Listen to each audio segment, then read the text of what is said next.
কলকাতায় যদি আপনারা দুর্গাপূজা দেখতে যাওয়ার প্ল্যান করে থাকেন তাহলে এখন সারা কলকাতা ঘুরে দুর্গাপূজা দেখতে পারেন মাত্র 250 টাকায়।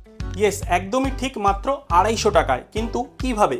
2025 দুর্গাপুজো উপলক্ষে কলকাতা মেট্রো নিয়ে এসেছে তাদের নতুন ট্যুরিস্ট স্মার্ট কার্ড, যার বেনিফিট হলো এটাই যে আপনাকে ঠাকুর দেখতে গিয়ে টিকিট কাউন্টারে আর লাইন দিতে হবে না।